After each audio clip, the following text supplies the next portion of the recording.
Fala pessoal, tudo bem com vocês? A gente vai começar agora a nossa aula 4 sobre reconhecimento de padrões, que é o segundo pilar do pensamento computacional que a gente vai estar trabalhando hoje. Então, vamos inicialmente relembrar quais são os 4 pilares do pensamento computacional e em seguida a gente vai compreender como funciona esse reconhecimento de padrões. Vamos ver alguns exercícios, como a gente consegue encontrar na natureza padrões repetidos, e ao final eu vou indicar para vocês a resolução de um fórum com a atividade da aula de hoje. Então, vocês lembram desse símbolozinho aqui? A gente tem que observar que eles são muito parecidos com cada um desses pilares, né? Na aula passada a gente viu decomposição, que é esse símbolo azul, né? Onde a gente vai ter um problema maior sendo possível de ser quebrado em problemas menores. Hoje a gente vai entrar no reconhecimento de padrões, né? Que é essa figurinha amarela aqui. E a gente pode notar que, se você gosta de jogar, temos alguns jogos, os mais antigos, que é o Tetris, ou o mais novo, que é o Candy Crush. Eles utilizam alguns padrões para você avançar no jogo, né? E aí parte do objetivo do jogo é você reconhecer esses padrões para poder avançar. O terceiro pilar é a abstração. E essa figurinha vermelha tem tudo a ver com abstração, né? Porque é como se fosse um cubo e a gente tirou somente aquilo que é suficiente para representar em nosso problema do objeto total, que era o cubo. E por fim, o último pilar é o algoritmo, que é essa sequência de passos para reconhecer, para executar uma ação. Então vamos agora adentrar um pouquinho no reconhecimento de padrões. Será que você consegue reconhecer algum padrão repetido na natureza, né? Então é provável que você pense de imediato na sequência de Fibonacci, que chamam ela até de equação de Deus, porque a maioria das coisas na natureza seguem esse formato que a equação de Fibonacci representa. Aí daqui a pouquinho eu vou mostrar para vocês como é que isso acontece. Então, após realizar a decomposição de um problema complexo, seguidamente, é possível encontrar padrões entre os subproblemas que foram gerados. Padrões vão ser similaridades ou características que alguns dos problemas compartilham e que podem ser explorados para que sejam solucionados de forma mais eficiente. Para isso, procura-se por elementos que sejam iguais ou muito similares em cada problema. Então a gente vai ter algum questionamento que é assim: esse problema é similar a um outro problema que eu já tenha resolvido? Ou mesmo você pode fazer o questionamento: como ele é diferente? Então esses questionamentos aí são importantes nessa etapa, pois ocorre a definição dos dados, processos e estratégias que serão utilizados para resolver esse problema.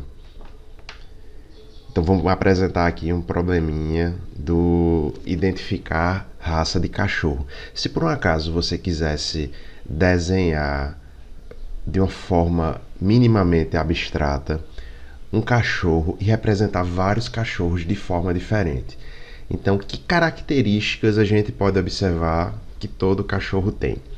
Então você talvez esteja pensando: todo cachorro tem cor de pelo, então ele pode ter uma cor de pelo diferente, pode ter um tipo de pelo diferente, mais curto, mais longo. Todo cachorro tem peso, tem talvez uma alturazinha, né, quando ele fica em pé. Todo cachorro pode ter rabo curto, rabo longo. Então a gente vai observar que todo cachorro tem algumas características diferentes. No momento em que se consegue um padrão de cachorro, pode-se descrever outros simplesmente seguindo esse padrão mais genérico e alterando essas características que a gente conseguiu identificar. E aí a gente vai ter outras, né? Olhos, a cor dos olhos, o rabo curto, pelugem cinza. Outro pode possuir, né, olhos pretos, rabo longo e pelos ruivos. Então isso daí é que vai alterar algumas características individuais para que a gente consiga um cachorro diferente. patente que os padrões são semelhanças que encontramos entre coisas que a gente compara. Não é a característica em si, como por exemplo, pelo branco, mas cor de pelo. Cor de pelo é uma característica, pelo branco é um valor da cor de pelo, né? Então a gente tem que deixar essa diferença bem clara na hora de identificar essas características. No nosso exemplo, todo cachorro tem 4 patas, rabo, cabeça e corpo.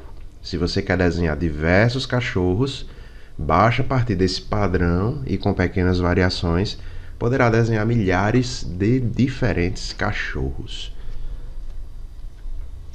Então, através do reconhecimento de padrões, é possível simplificar a solução de problemas e replicar essa solução em cada um dos subproblemas caso haja semelhança.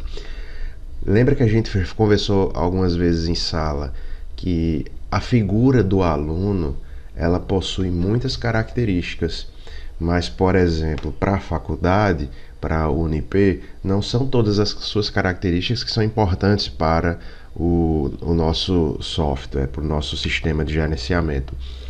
Então, para o nosso sistema de gerenciamento, as suas características que são importantes são endereço, telefone, CPF, RG, número de matrícula, coisas nesse sentido.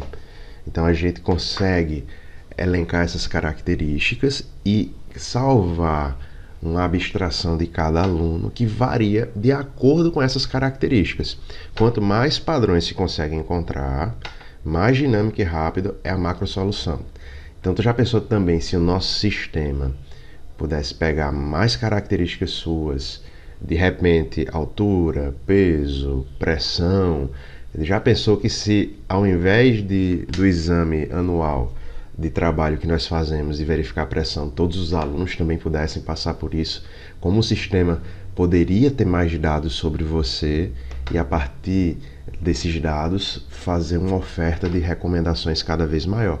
É isso que acontece hoje em dia, né? Apesar da gente fazer um recorte da abstração que é associado ao que interessa o software fazer, muitas vezes eles saem vinculando esses dados com outros para que seja possível fazer recomendações mais robustas e conhecer melhor quem você é.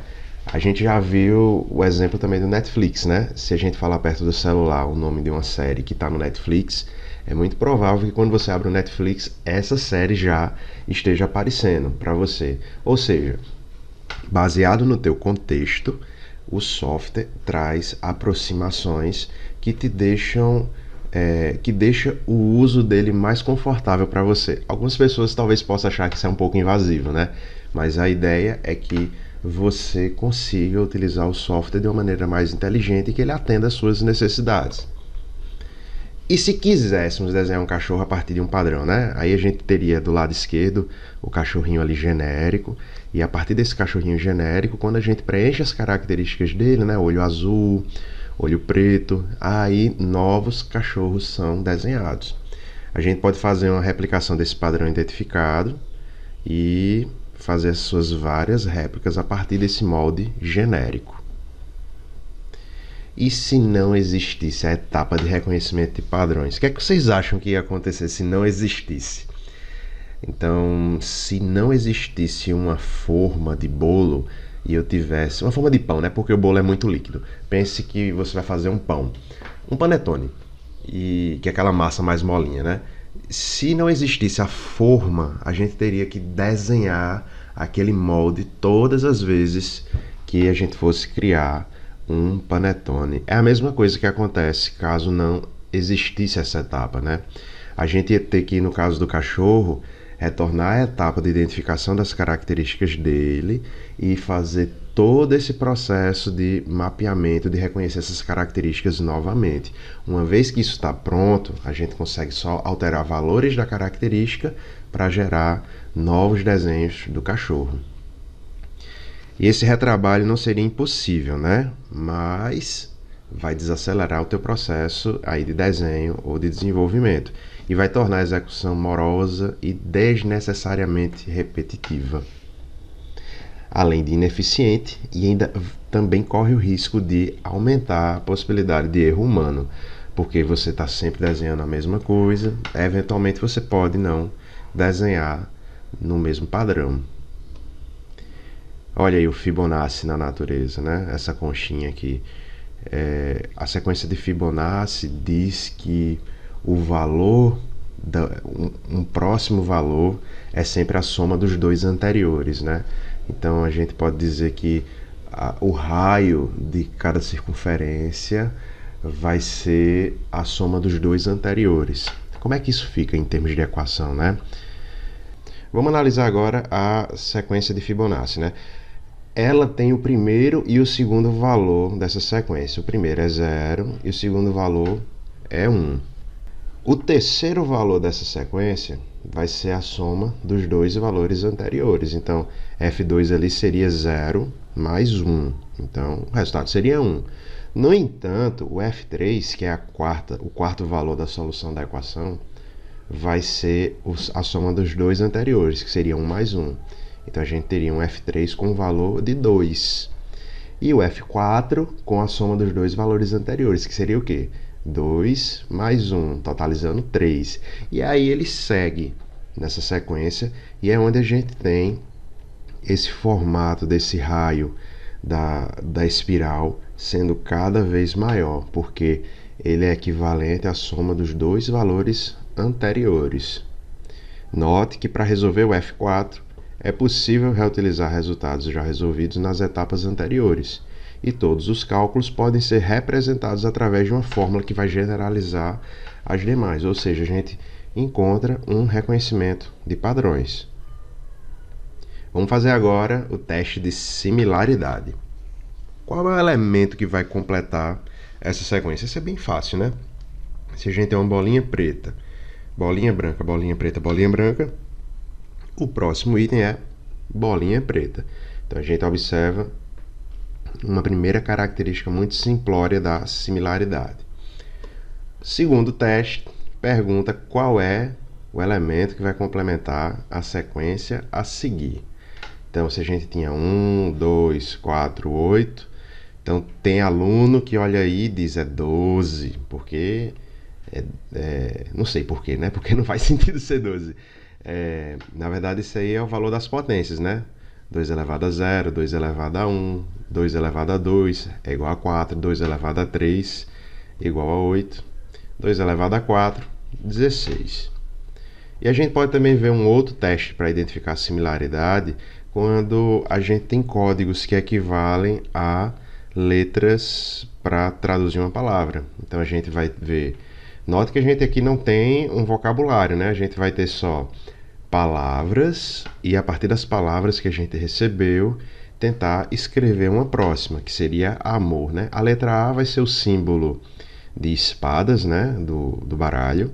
O M, a gente nota que está ali na primeira letra de moeda, vai ser o símbolo do ouro, né? No baralho. A letra O segue do copas, que é o coração. E o R vai ser o triângulo. Então, utilizando esses símbolos aí, a gente consegue executar uma similaridade e escrever outras palavras. E se a gente fosse fazer um bolo, como é que funcionaria, né? E por sinal essa foto aí tá muito bacana, né?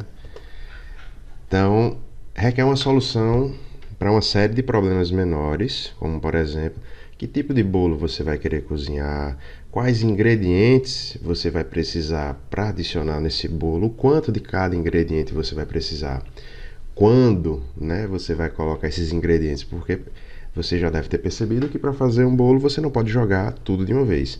E principalmente quanto tempo a gente vai precisar para assar esse bolo. Quando a gente começa a saber essas respostas, aí a gente consegue fazer a criação de um padrão para fazer um bolo genérico.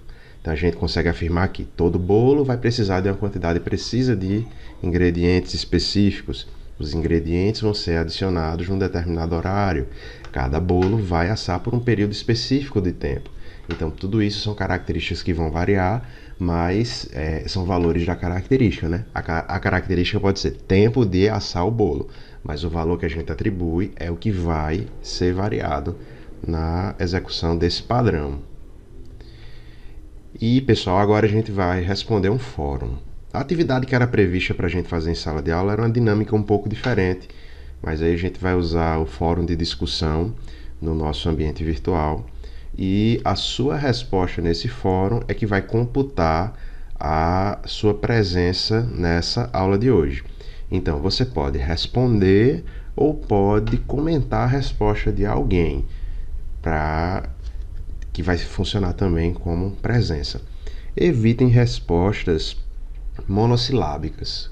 Sim, concordo, discordo. Não precisa fazer uma redação gigantesca, mas pelo menos aí que a resposta tenha 3, 4 linhas, que você consiga apresentar alguma ideia para os demais colegas ou desenvolver uma ideia que alguém apresentou, né? E aí lembrando, né, vamos manter a cordialidade no fórum. Lembre-se que é um local de socialização de conhecimento e que todo mundo está ali para aprender e compartilhar conhecimento. Então é o seguinte, o fórum é assim, ó. E no desenvolvimento de software, é possível encontrar padrões quando a gente começa a desenvolver soluções de software para os clientes? Você acha que é possível encontrar esses padrões? O que é que você acha aí? Escreva sua opinião sobre esse tema. Exemplifique onde pode existir repetição de padrões nos processos de desenvolvimento de software. E para te dar uma ajuda a responder isso daí, lembre-se que o desenvolvimento de software ele envolve vários profissionais.